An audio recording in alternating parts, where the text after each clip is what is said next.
અને થોડુંક ખોટું થતું હતું, મેં બંધ કર્યું છે.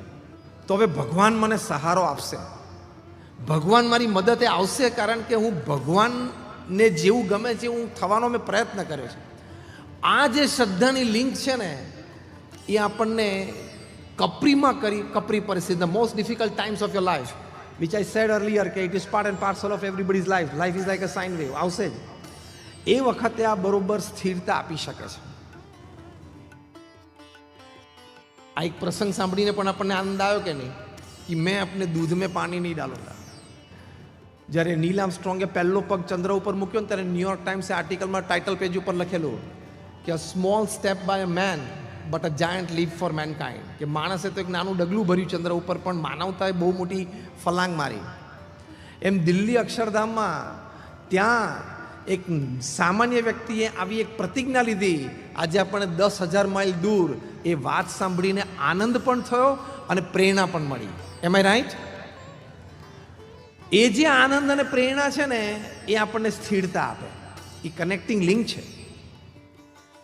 તો આવી રીતે શ્રદ્ધાની એલિમેન્ટ છે. કારણ કે તમે સખત ડિપ્રેશનમાં, સ્ટ્રેસમાં, ડિસ્ટ્રેસમાં હો, અંતરથી તમે હારી જાઓ ને ત્યારે આ શ્રદ્ધા જ કામ કરે. Nothing else helps.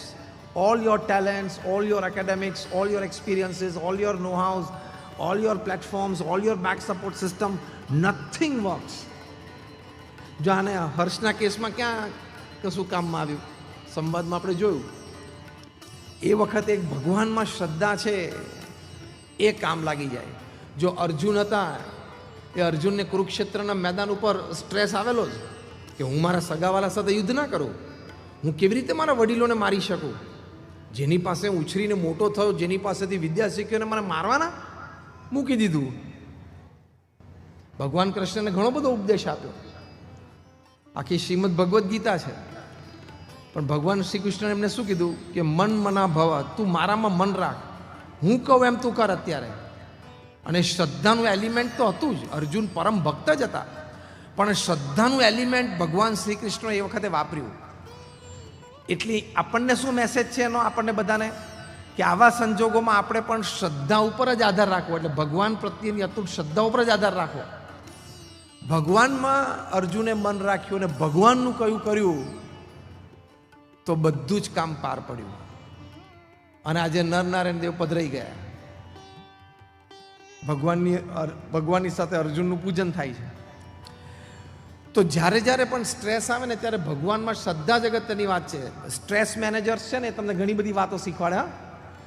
Colour your office green. તમે કોઈ ગયા હશો તો ખબર પડશે. Colour your office green, go on a beach, have a walk, go for a swim. આ બધું કરે. તો કૃષ્ણ ભગવાન અર્જુનને આમાંથી કંઈ કહેલું કે લેટ્સ પેઇન્ટ ધ ચેરિયોટ ગ્રીન. આપણે આપણું ચેરિયટ ગ્રીન પેઇન્ટ એટલે તને આમ લીલું લીલું આગળ બધું આમ શાંત થઈશ. એ બધું પાંદડાને પાણી પાવા જેવું છે, મૂળમાં પાણી જવું જોઈએ. મૂળ છે ને આ છે કે હું ભગવાનનો સંતાન છું, હું ભગવાનની ભક્તિ કરું છું, મને ભગવાન પ્રત્યેની શ્રદ્ધા છે. કદાચ મારા પ્રારબ્ધ કર્મ અનુસાર મારા જીવનમાં એક પ્રસંગ બન્યો છે, પણ ભગવાન મને સાચવી લેશે, ભગવાન મારું ધ્યાન રાખશે. મહંત સ્વામી મહારાજ મારા ગુરુ છે, એમના મેં દર્શન કર્યા છે, મેં એમને પત્ર લખ્યો છે, અથવા તો મેં એમને વાત કરી છે અને એમને મને આશીર્વાદ આપ્યા છે કે બધું સારું થશે અને મારું થશે જ. આપણને બધાને ખબર પણ છે અને આશ્ચર્ય અને હકીકત પણ છે કે આજે હજારો હરિભક્તો, હજારો ગુણભાવીઓ મહંત સ્વામી મહારાજના એક વચને અત્યારે પોતાના જીવનની કટોકટીના સમયમાંથી પસાર થઈ રહ્યા છે. 5-15ને તો બધા જ સંતો ઓળખે છે. જેટલા સંતો છે બધા 5-15ને તો એવાને ઓળખે જ છે કે જે અત્યારે at this very moment on today 18th June, અત્યારે જ્યારે આપણે વાત કરી રહ્યા છીએ ત્યારે એના જીવનમાંથી બહુ કપરી પરિસ્થિતિમાંથી એ પસાર થઈ રહ્યા છે. પણ આપણે એને પૂછીએ, સંતો કોઈ પણ એમને આશ્વાસન આપે અથવા કંઈક વાત કરે તો એ હરિભક્તો અથવા ગુણભાવી એક જ વાત કરે કે મહંત સ્વામી મહારાજને મેં પત્ર લખ્યો છે અને એમના આશીર્વાદ આવી ગયા છે અને એમને કીધું છે કે બધું સારું થઈ જશે. બસ સ્વામી, આ 2 શબ્દો ઉપર અત્યારે હું જીવું છું. એવો જવાબ બધા સંતોએ કોકને કોક પ્રસંગે હરિભક્તો કે ગુણભાઈ પાસે સાંભળેલો છે. આટલી તાકાત શ્રદ્ધામાં છે. It can sustain you. It's a life saving system. Life saving injections ને લાઈફ સેવિંગ ડ્રગ્સ હોય ને, આ લાઈફ સેવિંગ આખી સિસ્ટમ છે, શ્રદ્ધા છે. અને શ્રદ્ધાના આધારે લોકો તરી જાય છે, તર્યા છે ને તરી જાય છે. બહુ જ સારા એક ઉદ્યોગપતિ મનુભાઈ માધવાણી, આફ્રિકાના બહુ એક પ્રતિષ્ઠિત નાગરિક, ખૂબ મોટો વ્યવસાય અને અનેક પ્રકારના બધા વ્યવસાયો. એ ઘણી વખત આ વ્યવસાય સંબંધી જરા મન ઉપર ભાર રહેતો હોય, કારણ કે આટલો મોટો વ્યવસાય હોય એટલે પ્રોફિટ્સ એન્ડ લોસીસની મોટી વાતો હોય. એટલે પ્રમુખ સ્વામી મહારાજને જ્યારે મળે લંડનમાં અથવા અન્ય ઠેકાણે, ત્યારે વાત કરે, સ્વામી આ ધંધાનું ટેન્શન બહુ રહે છે.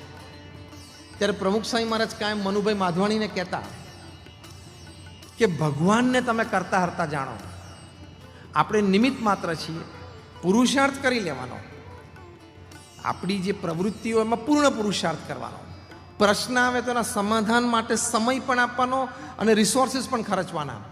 પણ અંતરમાં દ્રઢ માનવાનું કે હું પ્રયત્ન કરું છું, પણ ભગવાનની ઈચ્છા હશે એ પ્રમાણે થશે, ભગવાન કરતા હરતા છે, એમ તમે માનો. કાયમ મનુભાઈને આ વાત કરે. વર્ષો વીતી ગયા.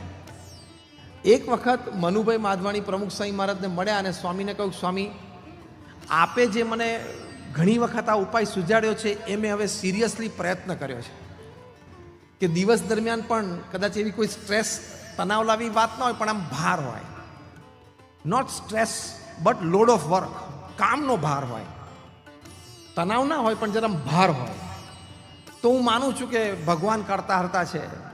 આપે મને ઘણી વાતો કરી છે કે શાસ્ત્રીજી મહારાજ એમ કહેતા હતા કે આપણે ડૂબકી મારી દઈએ તો ક્યાં હજારો ટન પાણી માથા ઉપર ફરે છે તો ક્યાં ભાર આવે છે, અને એક બેડું માથે લઈને ચાલતા હોય તો હું લઈને ચાલું છું એવો ભાર છે, એવું મનમાં એટલે ભાર લાગે છે.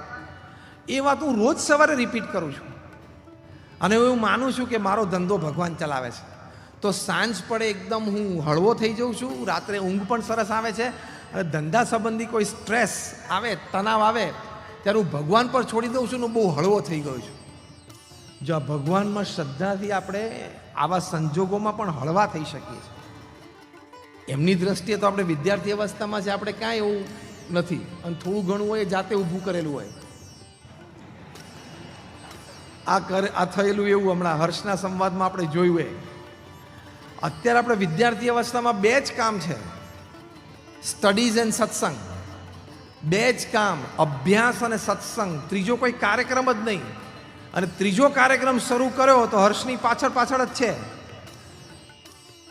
સંવાદ જો ને, ત્રીજો કાર્યક્રમ એકે શરૂ કર્યો, એને જે 3-4 કાર્યક્રમ શરૂ કરેલા, જે 3-4 કાર્યક્રમ શરૂ કરેલા એમાંનો એકેય કાર્યક્રમ જો શરૂ થયો વિદ્યાર્થી અવસ્થામાં તો આ જ લાઈન ઉપર છે. અત્યારે બે જ ફોકસ, અભ્યાસ અને સત્સંગ. મહંત સ્વામી મહારાજની આ રુચિ છે કે વિદ્યાર્થી તરીકે આપણે અભ્યાસ અને સત્સંગ બે ઉપર જ ફોકસ રાખવાનો.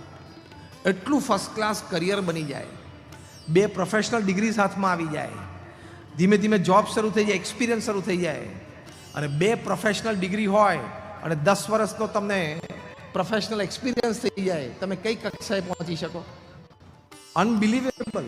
એમ I right or wrong? Unbelievable કક્ષાએ પહોંચી શકો.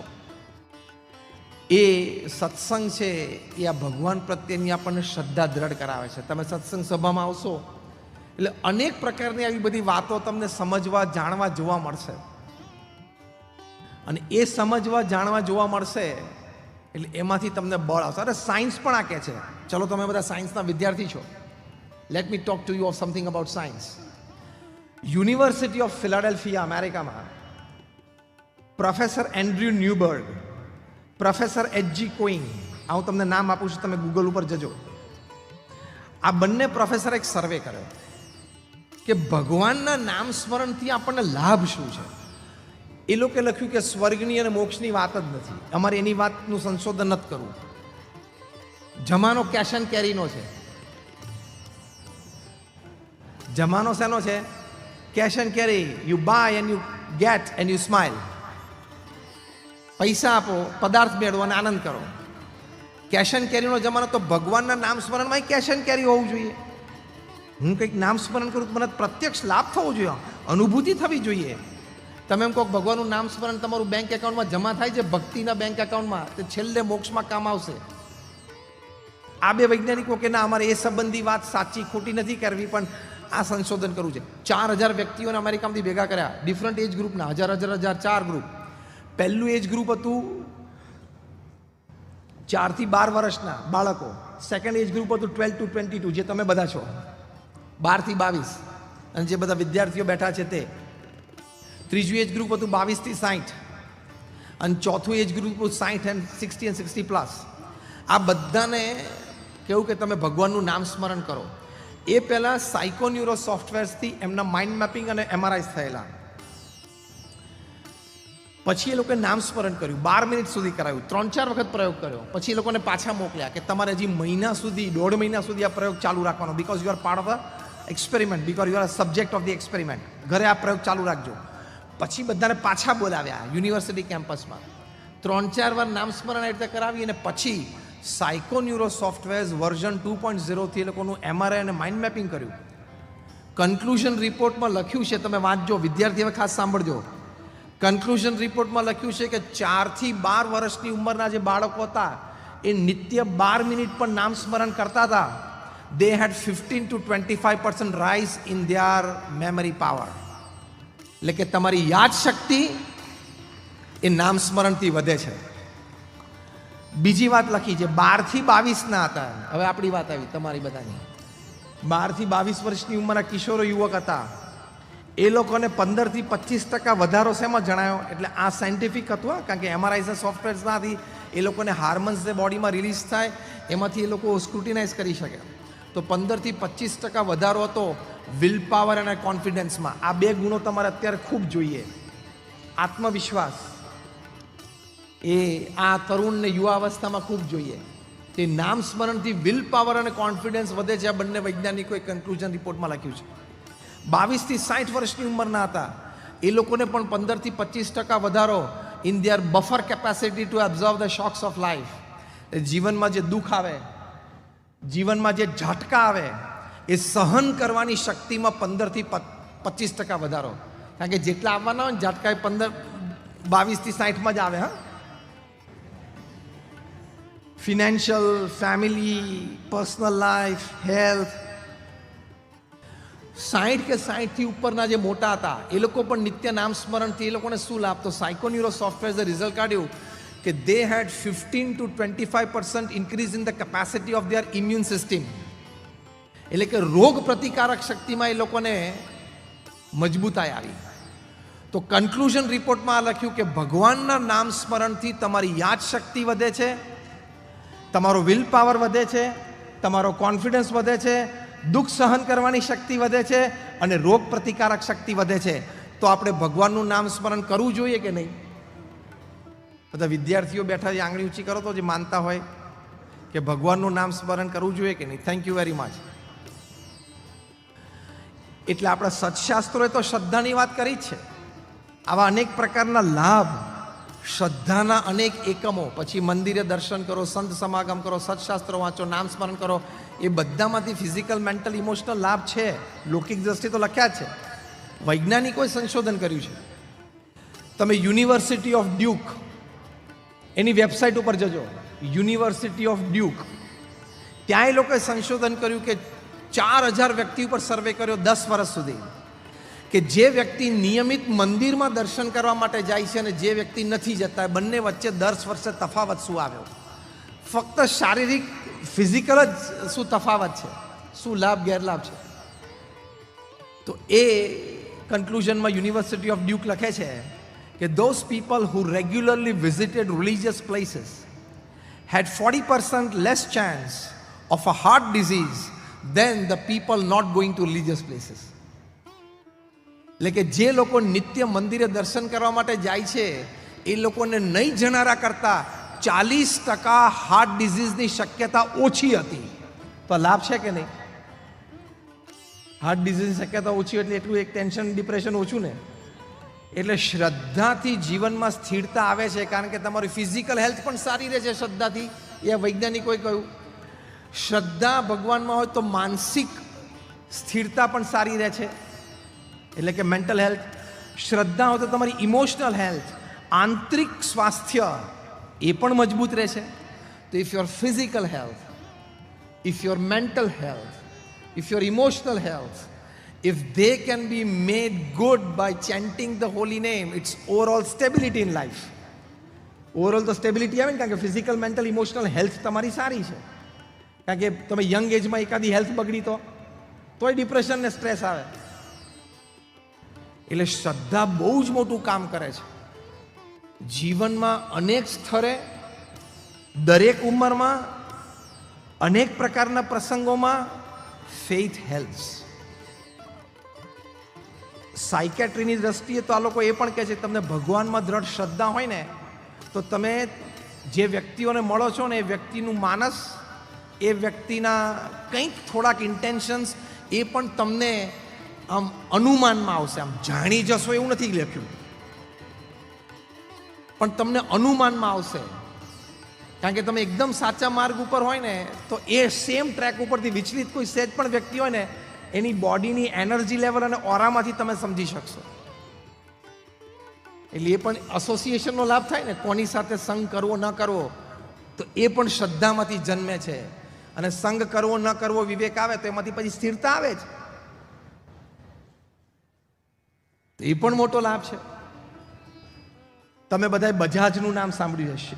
એના બહુ જ, એટલે એમના પરિવારમાં એક શિશિર બજાજ, એ બહુ જ મોટા નામાંકિત ઇન્ડસ્ટ્રીયાલિસ્ટ. એ આપણે દિલ્હીમાં સ્વામિનારાયણ અક્ષરધામમાં પધાર્યા હતા.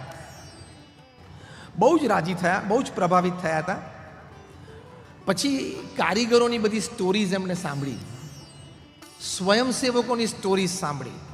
અત્યારે પણ રોબિન્સવિલમાં અહીંયા અક્ષરધામ બની રહ્યું છે. સ્વયંસેવકો જે શ્રદ્ધાથી સેવા કરે છે, એ લોકોને જે આનંદ છે. અમે હમણાં થોડા દિવસો ત્યાં હતા, કેટલા બધાને મળ્યા.